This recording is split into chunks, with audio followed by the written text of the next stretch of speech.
Whoa! Oh, hey, you two. As you can see, we're back out in the shed, getting some more work done on the bikes. As you can see, up here in Canada, old man Winter's reared his head again. So we gotta take care of a few housekeeping things. First of all, the Bandit needs a new clutch because she's slipping all the time.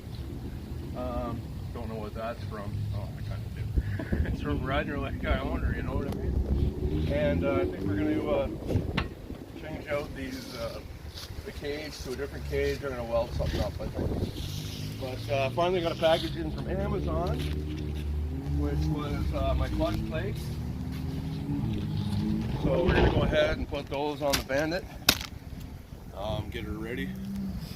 So what I think's happening is when I'm up in wheelies is it's slipping a little bit, which is causing me to have to basically chop at my wheelies a lot. I want to be nice and smooth when I'm up there, so we're going to take care of that. It wasn't a whole lot of money. Kawasaki, she needs to get some fuel stabilizer put into her. We're going to pop out the spark plugs and spray some WD-40 in there. Make sure that there's no rust gets inside the cylinders. We'll do the same for the Bandit once the snow actually comes. But as for now, we're just going to go ahead and do the clutch plates and fabricate up a new cage. So I guess less talking and, oh wait, that's right. I almost forgot. I got to give a shout out to the boys down at AGF. Shawnee and Jeff and all the boys down there working their asses off at Amazon. She's getting cold and they're out there doing it, tying bar. All the boys out there at AGF, you know, good guys there. Anyways, might as well get some work going on, eh? Okay, so to change the clutch plates on the 05 Bandit, what we're gonna do is first we're gonna start by taking out all the oil. Then I'm gonna pull off this crash bar that I've welded. Then we're gonna take out all these screws, and I'll update you when we're at that point, okay? Okay. Okay guys, so what I've done here is I've went ahead and dropped the oil out of it, and then I popped the case off. All I'm doing is taking all these bolts that I took out and just putting them back in the holes because they are various lengths, and you don't want to get them confused. Make sure if there's a washer on it or anything like that too, go ahead and just make sure you put it back in there so we don't lose anything. We wind up having to run down the hardware store to find some bolt that will never be found. So that's all I'm doing here, and then we're going to go ahead and take off the spring bolts. I don't know why this isn't going to be that's not threading in for some reason,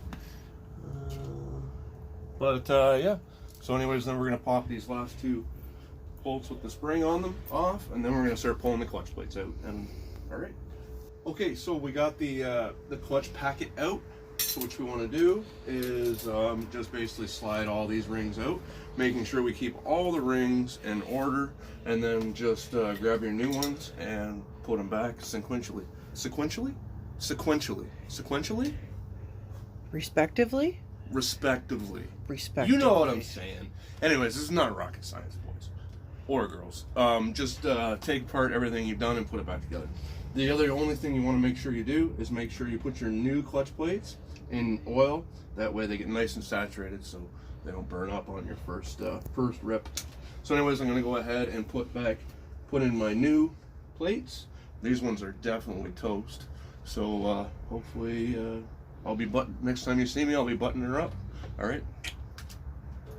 So the only one thing you want to watch for is these clutch plates on the Bandit. I don't know about other bikes, but there is one that's slightly different, and that's going to be your first one. This is my burnt up one. That was the and I say it's the first one. It's the one closest to the inside of the motor. So that was my original first one. And then the first one also has two of these. I've already installed the one right against the wheel, the flywheel. And then we're going to slide this one on, and then that, and then it's just stack and go.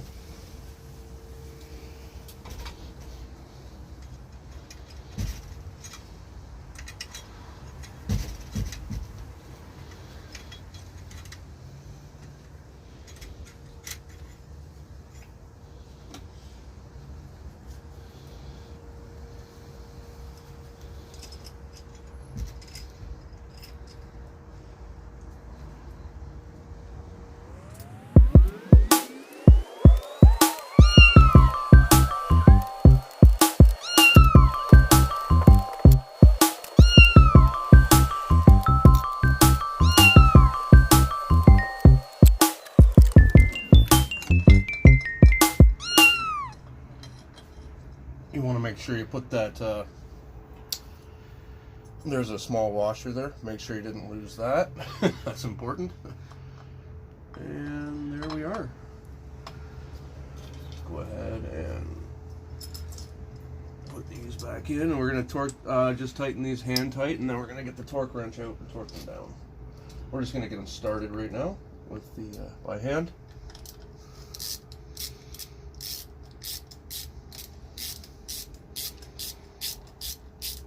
There's one.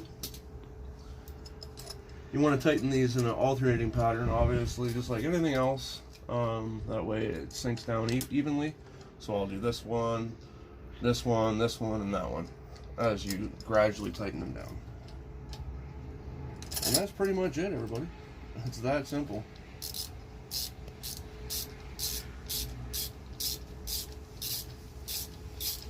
Oh, one thing I did mention that I forgot to mention is I took my clutch lever off because obviously we were going to put all these new parts in, so we're going to get more distance to the clutch plate.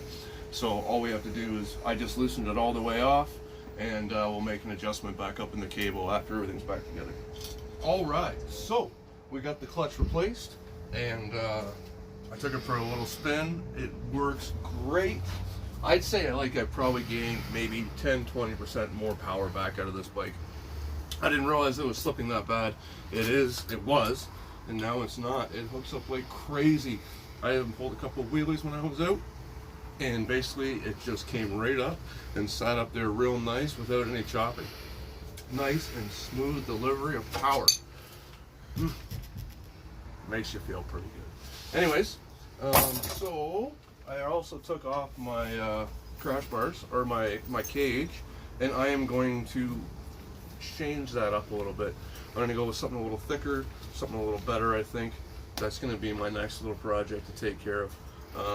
I was thinking maybe more of one on the top, one on the bottom, and then kind of like a, not exactly sure what I'm going to do with that just yet, but as for now, at least the clutch is replaced. All right, guys, take it easy.